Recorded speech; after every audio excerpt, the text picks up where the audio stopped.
Today, relationship managers. Is that a thing that your accounting firm ought to have, or does it just further fragment the client relationship? I collected a whole bunch of info from folks who have explored this, pros and cons of it. Also, a couple thoughts on making like itty bitty steps into social media marketing, what we should be focusing on. A couple workflow tips on managing tax resolution work. And should we be thinking about revenue levels when it comes to when to make hires? I'll give you my thoughts. Come on in, buddy. Scooch on up that chair. It's Jason Daly.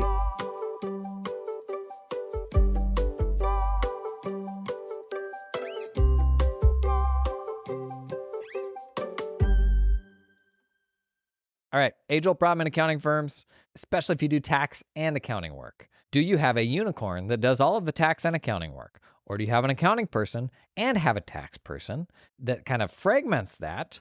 Or do you shoot the moon and pull in a relationship manager so that we have yet another person that is like, I don't know, the kind of advocate for that client or managing the relationship while the big brains in the back of the office do the work? I mean that in jest, not the actual big brains. Chad Davis, when he recently on our podcast drafted the first 20 members of his firm in our accounting firm fantasy draft, he shared that one of the things he'd be picking up, I think it was like hire 7, was a client services manager. He called it a CSM. And this is a version of a relationship manager. And he hired this after hiring a number of technical people. And I said, give me the external job description for this role, Chad. And so this is like one example of what a relationship manager could look like. Here it is. As a client service manager, you'll be responsible for delivering a great client experience that results in strong and lasting client relationships. To succeed in this role, you'll be responsible for, but not limited to, the following: staying current on client deliverables to consistently meet deadlines and commitments, managing client expectations, including adapting expectations or related jobs accordingly, review work prepared by the team, including but not limited to year-end compilation engagements, management, investor, and board reports, corporate tax returns, federal and provincial sales tax returns, T4, T5s, and other Canadian things, outgoing email communications as required. Collaborate with our tax team on the completion of CRA audits, T1s, other tax stuff. Confidently lead routine client calls, including year-end and monthly or quarterly review meetings. Contribute to innovation, which may include initiating process improvement, documenting new or updating procedures, developing standard templates, and collaborating with the larger team on such initiatives. So this person has both a client-facing and a technical role. They're actually signing off on the output of the folks doing the work while managing the client relationship and kind of being that client advocate. And so the big upside of this role is just kind of the framing that if you don't have this role and you just have the people doing the work, they're so fixated on the work that because they spend all their time on that, it's really hard to switch your brain to a completely different mode that is, what does the client need from me today and how can I be helpful to them? And an analogy that I think most of us can relate to is you go back to the early days when you're doing this stuff, and maybe you're still here. You're doing write-up, you're doing the prep work, and you may sink 20 hours into a project, and then you hand it off to a reviewer, and the stuff they come back with is just like, oh my gosh, you dummy. How did you not find that stuff? And the reviewers are like, did you review your work at all? Because this is so obvious. But your head is so into the doing of the thing that it's extremely hard to zoom out and stop and then review your work. And you're so happy to be like through it that you're like, I don't want to put it on a shelf for a day or two to then come back to it with a clear mind. Like, I just want to get it out the door. But as a result, it's just extremely hard for you to wear those two different hats. And this is an argument, I'm kind of reframing that. This is an argument for a relationship manager, because the folks doing the work are so heads down trying to make all that stuff happen and meet all their targets and get everything out by the deadline, that to then context switch when you are in the middle of trying to get something done to tactfully respond to that email while you got stuff on fire and people need things from you and you're trying to get this work finished up. It's a really hard thing to bounce back and forth between, as opposed to having someone who, rather than spending 80% of their time on technical and 20% on relational, spends 70% of their time on relational and 30% of their time on technical. That's kind of the thinking here. And some people will go as far as the relationship manager actually not being technical at all. And if you look at like a creative agency they will have kind of that client relationship manager who oftentimes is not a creative at all themselves, but like an interface for the client to the team that gets information back and forth, gets the client kind of updates as things are progressing, so that in the universe of that creative agency, the creatives, the technical folks, can just be heads down on getting that stuff out the door. Now, the non-technical relationship manager in an accounting firm, that's always been a really tough one for me, because if you think about how you triage client conversations and the questions that they give you, they are very frequently technical in nature. I guess not always. You get like the basic document requests and stuff like that. And hopefully, if you run a team, you've got like admin folks that can handle that stuff and are sort of gatekeepers for your more technical people, so that they're not just fetching documents for clients. But the non-technical relationship manager, I've always had a really hard time with, because I don't know yet that I've seen a compelling example in somebody's firm of them pulling that non-technical person in and not just fragmenting that client relationship a little bit more. Now, the other end of the spectrum, having a unicorn that will do tax, that will do accounting, that will do all of those things, the impracticality of that is oftentimes what leads people to thinking, oh, relationship managers are the solution. As I read through actually what Chad provided here, I think this is probably my favorite version of this, because the individual is still a technical person, but they're removed from the heavy lifting, from the grunt work, having to do a whole bunch of this. But they are in charge of like overseeing the output. And just to be clear, that doesn't mean that you couldn't still have reviewers in those functional teams reviewing the output before it comes to the relationship manager. But the relationship manager has an understanding of everything in the output and is going to take a look and make sure that there isn't anything obviously incorrect or at odds with conversations that they've had with the client, so that this person now, rather than having to be the preparer who has to switch their brain into review mode, this person now lives in client management mode. And that's where they are naturally thinking of the needs of the client and taking breaks to like dig into the work for that specific client to ensure that the deliverables are what they need to be. Now, if you remember, if you got that draft episode, the first question I chucked at him, because he was like, he kind of outlined the type of people they look for this. And he's like, oh, it's accountants that love communications and client services and they're a CPA. And he kind of ran through all these qualifications. And I'm like, I had no idea that such a person existed. He said they have had a much easier time finding that type of person who is jazzed about client service and just focusing on that. He said they've had an easier time finding that type of person than yet one more technical person. And part of that might actually be the supply and demand curve, that everybody wants the technical people, but there's not all that many firms leaning into the relationship role. And because, I don't know, pick a number, 1 in every 40 accounting firm might be hiring for that, did that just 40x the likelihood that you're going to be able to find a more qualified person for that than you will be able to find for that next technical hire? And if that's the case, if that talent availability truly is greater on that side, does that tip the scales of whether that's a good thing to do? I think it actually might. Like if we're looking at the entire ecosystem and what's possible, I think the fact that you can more easily find people who could be jazzed about that role might make this whole thing make more sense, because it also solves for the problem of the client not wanting to come and talk to a different person about tax and a different person about accounting. You've got that person now overseeing the projects that can do all of that, but we're not putting 100% of the work on that unicorn so that they can't serve very many clients at a time. Today's episode is sponsored in part by LiveFlow, the company that helps you put a jetpack on your spreadsheets. Connect any old QuickBooks file to your Excel, to your Google Sheets, sync data in one time, sync it in on an ongoing basis. One thing I really like is when I pull those reports in from QuickBooks to the Excel spreadsheet or Google Sheets, I can move all those individual cells all around and they will continue updating. So if you think about all of the values, all of the things that you can get with a QuickBooks report, pulling all of that into a single place and then having the power to rearrange those things however you want into a single view for a specific company, even a single view across a bunch of companies, like, I don't know. Maybe in a single sheet, I wanted every transaction in Ask My Accountant across all of my QuickBooks files or something like that. You have complete flexibility to pull that stuff wherever you need it, rearrange it, and it won't break. It'll continue updating. Pretty cool. So start getting crazy with your sheets with LiveFlow, link in the show notes. This episode is brought to you in part by TeamUp. Helps you find talented accountants in the Philippines. Pop quiz. How much do you pay an accountant in the Philippines anyway? Do you know? I'll give you a minute. I'm just gonna tell you. Here's the answer. It depends. But I'll give you some ranges.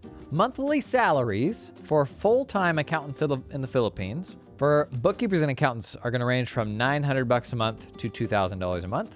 Tax accountants, generally $1,100 to $2,700 a month. Senior accountants / managers, $1,800 to $3,200 a month. And executive assistants, $800 to $1,800 per month. For context, a 3-year accountant in Manila, not working for an international firm, usually around $400 to $500. My mental framework was usually in India, you're gonna pay about half as much as in the Philippines. But another big cost factor is whether you're hiring through a BPO, which we recently learned about. BPO handles some of the logistics of managing and employing that person on the ground in another country, but you're usually gonna pay them another 40 to 70% for that service. TeamUp, their approach, hire folks directly. So you eliminate the cost of that BPO, and they just help you find cool people. You pay a recruiting fee, and no ongoing fees after that. Want to learn more about TeamUp? Check out the link down in the show notes. Super interesting. What got me started down this path initially, before kind of rabbit holing even deeper, was a question a couple weeks back from Sam Neill. I think this was on a podcast episode. Wanted to share their 2 cents. In my experience, when you have a group of people that only have the responsibility of the client relationship, a disconnect grows between the staff doing the work and the ones focused on the client relationship. How do you make sure that the relationship manager isn't committing to work that the staff doesn't have the capacity to complete? The staff doing the work is incentivized by efficiency, while the relationship manager is incentivized by quality and making sure the client is happy. Great question. That specifically was the question that I put out to social media, and the responses were so all over the board. And one takeaway I had there was people's opinions are largely dictated by their lived experiences and whether what they saw worked or not. Because you had people so convicted on both ends of the spectrum, oftentimes saying very similar things. And I'm really interested in, and that the comments didn't really get into adequate nuance here to really suss this out. But I'm super curious, ultimately, what are the details that go into the execution of that will make it work or not work? I mean, I think we've teased out some here today where there's a version of this that it just kind of fragments everything more. And to Sam's point, there's a version of this absolutely where incentives aren't aligned between the people doing the work and the people managing the relationship, and they end up being at odds. A downside of creating a new role like that is further fragmenting how things happen in your firm, which can make kind of shared incentivization harder when they're doing very different jobs. But if you go to the opposite end of the spectrum and you're like, how do I do say production-based pay in the most simple way? There's not pods or anything like that. There's one person that does all the work for that client from end to end, and we're just going to give them X% of production. By the way, doing some work on pulling some people to the podcast who can share their experiences on production-based pay. A lot of people asking about that. So what's the most simple version of that? Okay, one staff person does everything end to end. We just give them a percentage of production.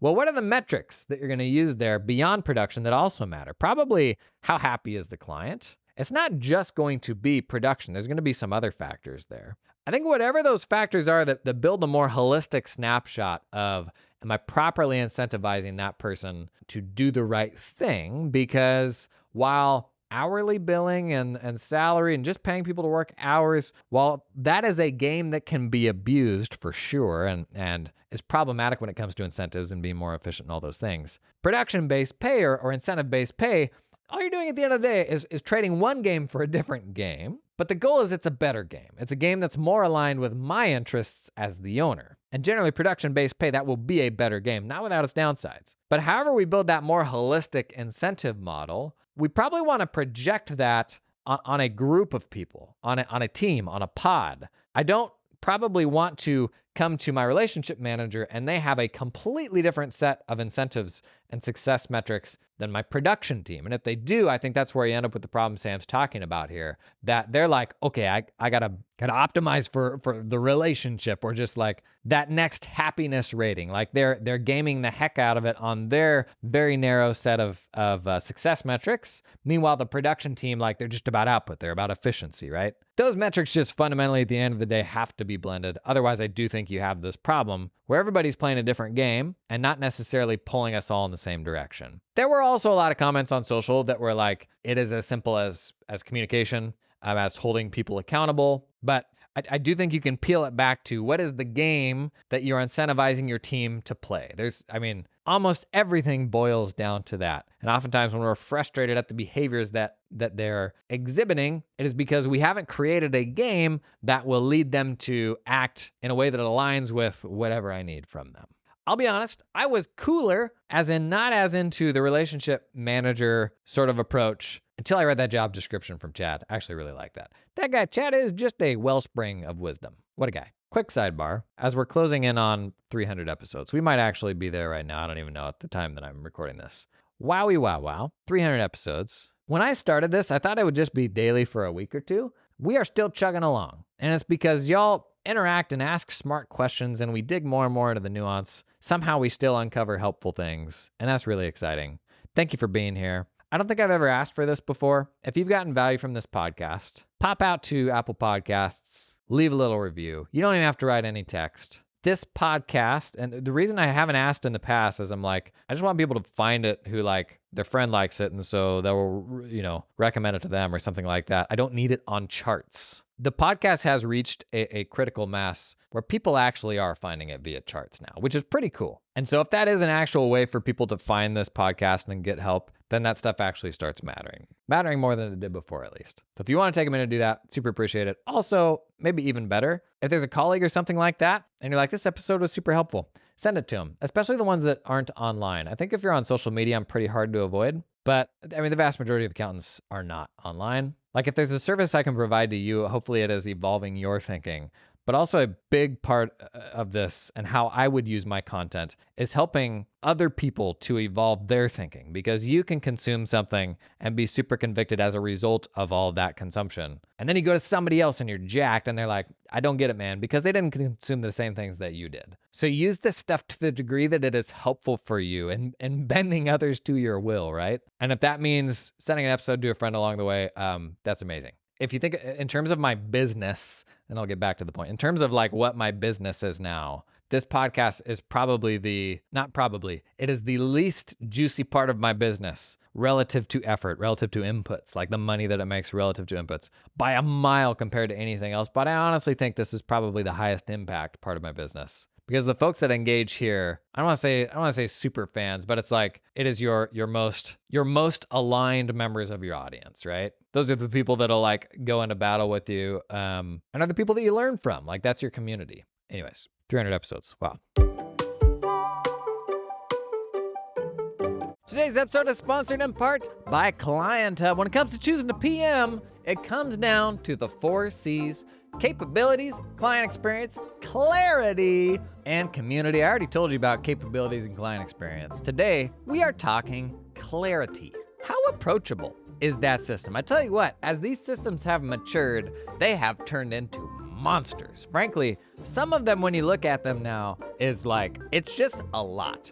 And there's a certain element of vibes to software. Like you see a software and you're like, yeah, that's me. I can get into that. Like when I first saw Notion, I was like, this is my vibe. There's other people, when they see Notion, they're like, I hate this. Client Hub, man, it's the whole vibe. It's got a vibe. It's pretty clean. Now there's usually a linear relationship between our first C, capabilities, and another C you don't want, complexity. The Holy Grail is a platform with clarity. Lots of powerful features, but not complicated. Client Hub, it has the magic of clarity. Makes everything simple for a firm owner and their team and their clients. Clear layout, powerful features, yet simple to use. Makes it easier to onboard new team members. Spend less time supporting your team's questions. You don't have to run tech support for your clients because they can't figure out what the H is going on. Oh, that's the worst. That is clarity as delivered by Client Hub. spend more time delivering value, not trying to figure out how your PM works. Okay? Learn more about Client Hub. Check out the link down in the show notes. Today's episode is sponsored in part by Cloud Accountant Staffing, and I got another resume for you to look at here, gang. I got a live one. This is an actual resume the Cloud Accountant Staffing got for an accounting firm they were working with. How's this sound? Especially for you tax firms out there. Graduated with a bachelor's in accounting in 2017. Spent 2 years in audit before going to tax. Good for them. So you know they got a good head on their shoulders. Spent their next 2 years with a Western firm just doing tax work. 2 years after that with a top 100 firm whose name, if I uttered here, you would recognize. There they were a senior tax associate, also in charge of training junior tax associates. All sorts of accolades here around like culture awards they've won. Sounds like a real addition to the vibes of your firm. Good vibe manager. Experience in the CCH Access suite and everything else associated with business tax prep. Gang, super talented folks out there just looking for a happy home. And that happy home could be yours. People like to talk about trying to hire Big Four talent and that sort of thing in the US and just how hard that is. Do you know how many Big Four and top 100 employees there are all around the world? In the Philippines, the massive offices they have set up in the Philippines, those people, just like stateside, where they're like, man, I don't want to go work for this giant machine. Those people are looking for cool, small, progressive firms in the Philippines, just like they are in the US. Incredibly talented people, and Cloud Accountant Staffing, they're gonna help you track them down. Looking to build your team of accountants in the Philippines? Check out the link to Cloud Accountant Staffing in the show notes. Okay, super interesting podcast interview I listened to recently that I wanted to reference. Thomas Frank, you may be familiar with him. He's a YouTuber, basically a productivity YouTuber. Essentially abandoned his 2 million sub channel to build a new channel from scratch. First of all, can you imagine doing that? Building a YouTube channel for years, building it to 2 million subscribers, making a living on it, being a professional YouTuber, only to abandon that channel to instead build a tutorial channel for Notion users, Notion the software. It's all he does. And then he started selling some Notion templates around that. And the channel at the time of this podcast was 1/14 of the size of his main YouTube channel that he had built before. 1/14, but as a business, it actually generates twice the revenue. And for him, is a higher impact business because it's hands-on. It's not talking about it, it's showing people how to do it. I'll put a link to that podcast in the show notes because I thought it was a really interesting example of how mainstream social media super misses the point. What we're looking for is something specific and impactful for people. It's not about doing numbers. And in this case, he abandoned numbers for what was a better business, but what was something that he identified was just being as something that was just more impactful. Even if it was going to be a much smaller scale, it was still more impactful, and that made it worth doing. When it comes to running our accounting firms, man, it is totally about impact, specific impact, not putting out more general content for small business. A question that I think many of us are probably dealing with some degree of this, even if you don't run a tax practice. If you're doing a bookkeeping business, oftentimes you're dealing with payroll notices, all sorts of stuff. Question was on tax notice tracking. Thanks for all the content you publish. I've taken so many tips and tricks from the pod. One question we have run into is the best way to track notices. These are like tax notices for a firm of roughly 40 to 50 employees in 3 locations. It can get a bit crazy at times. Do you have a best practice or recommendation for tracking these notices to ensure they're taken care of? We can't always give them to the staff accountant, and the senior employees don't always have the time to stop and take care of them. A big, super beneficial change I made in my firm of about 40 was centralizing tax resolution. The default was whoever prepared the tax return, they would do that tax resolution.